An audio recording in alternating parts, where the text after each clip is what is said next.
Bonjour. Alors aujourd'hui, une vidéo très courte pour vous parler de nos émotions. Voilà, les émotions, on est parfois un petit peu submergé par elles et c'est notamment cet angle-là qu'on va voir ensemble.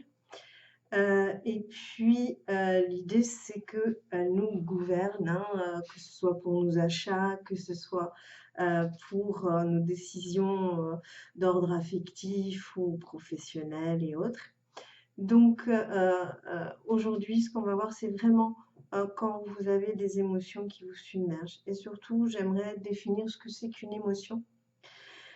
Eh bien, tout simplement, l'émotion vous parle de vous et systématiquement de vous. Elle ne vous parle pas de ce qu'a fait la personne X ou Y devant vous.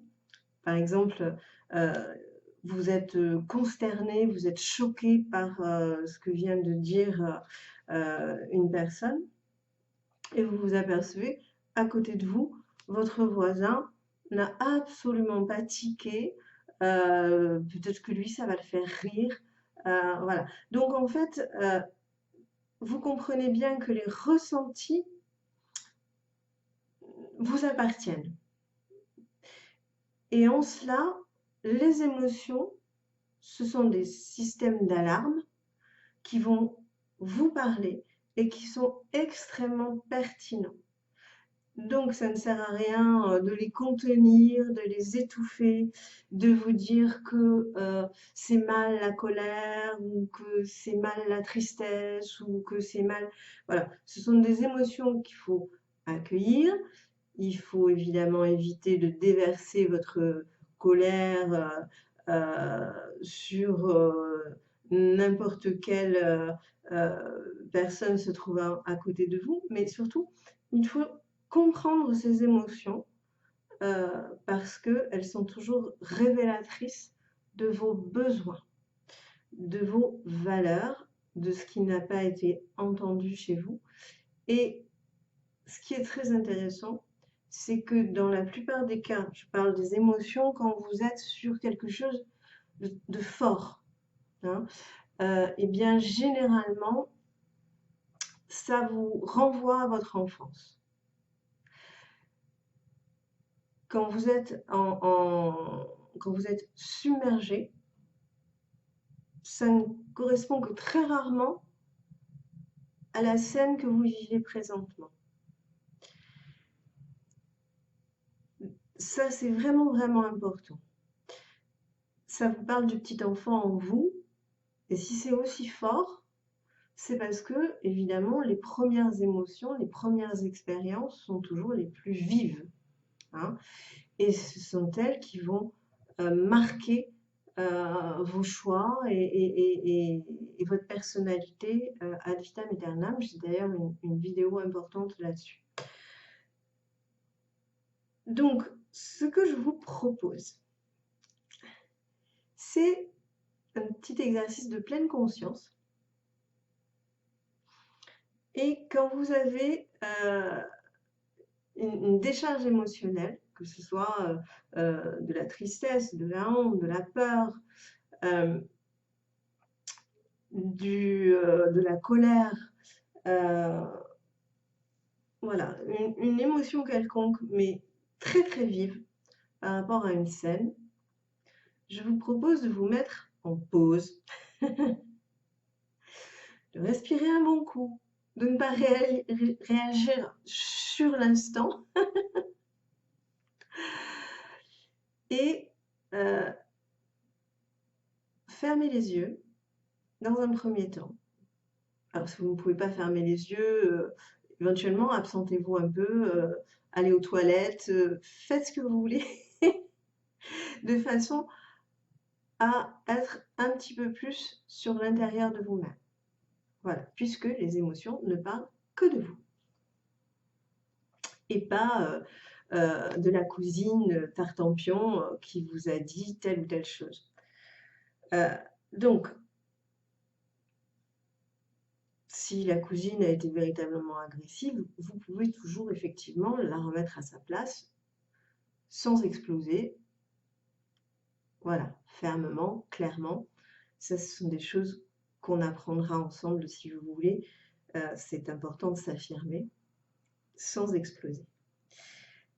Donc, vous avez une émotion qui est extrêmement vive. Je vais vous donner un exemple. Une personne, une cliente, 65 ans passés, il suffit qu'elle ait un tout petit délai par rapport à un rendez-vous, c'est-à-dire quelqu'un qui ne vient pas à temps, qui prend un tout petit retard, eh bien, ça la met dans un état de fureur, j'exagère un peu, mais ça la met dans un état aussi, oui, de colère, on va dire, important. Donc, on sent bien que 5 minutes de retard, ça n'est pas suffisant pour justifier un sentiment de colère. Donc, il est important d'aller visiter ce sentiment. Et là, moi, je vous incite à fermer les yeux, à respirer et à ressentir si déjà il y a autre chose.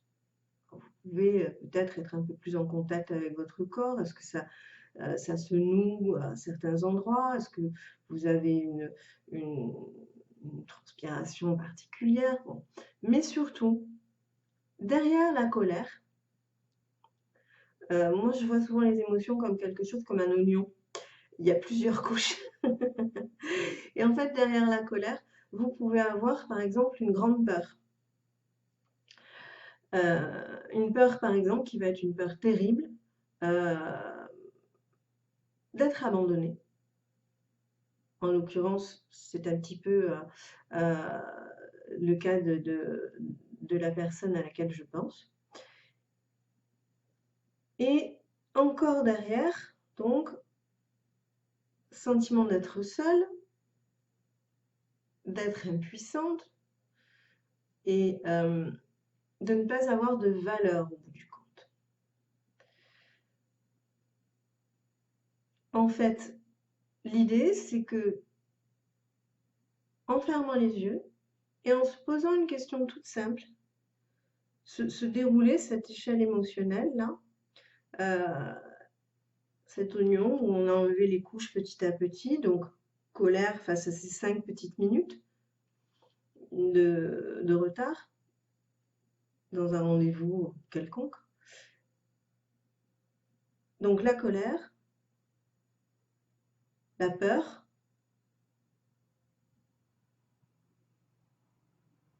l'idée qu'on manque de valeur, qu'on n'a aucune valeur, qu'on est négligé, et au finish, une sorte d'abandon, un sentiment d'abandon. Et donc évidemment quelque chose de paniquant, quelque chose de très très très angoissant. Et si on ferme les yeux, en l'occurrence par rapport à cette personne, en fermant les yeux, on peut se poser la question, est-ce que ça renvoie à quelque chose de très ancien? Et dans la petite enfance, est-ce que ce type de situation, ce type de sentiment, ce type d'échelle, peur, etc., manque de valeur, abandon, est-ce que ça renvoie à une situation de la petite enfance? Et là, on a trouvé la racine de l'émotion, qui est bien évidemment complètement différente de la situation 60 ans plus tard. Mais le poids, la puissance, la violence qu'elle ressentait, manque de valeur, peur, une espèce de terreur liée à un abandon, évidemment, c'était la toute petite fille de 4 ans ou de 3 ans. Parce qu'un enfant qui est négligé ou qui attend quelqu'un d'important qui est censé prendre soin de cet enfant, cette personne ne vient pas, il y a un sentiment de terreur épouvantable. Et c'est là où on fait la connexion entre l'émotion d'aujourd'hui et la réalité très très ancienne de cet enfant. Et c'est là où on peut couper les choses en se disant, bah, attention, aujourd'hui, je ne peux pas être abandonnée, je suis une grande fille autonome.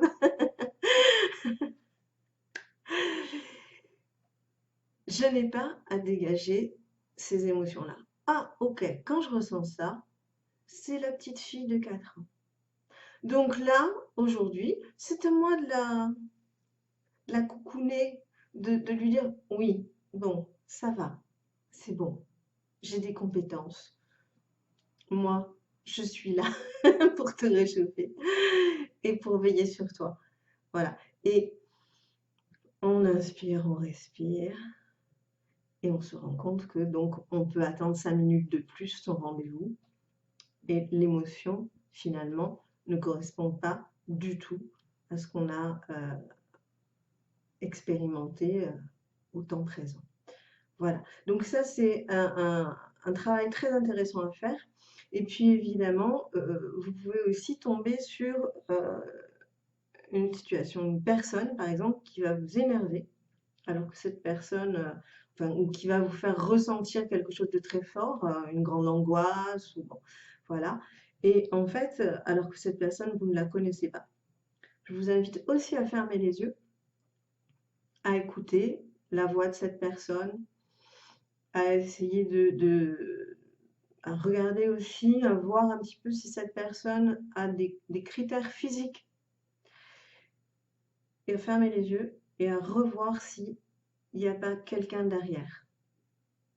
Une, une mère, une grande sœur, enfin un oncle qui vous terrorisait, etc. etc.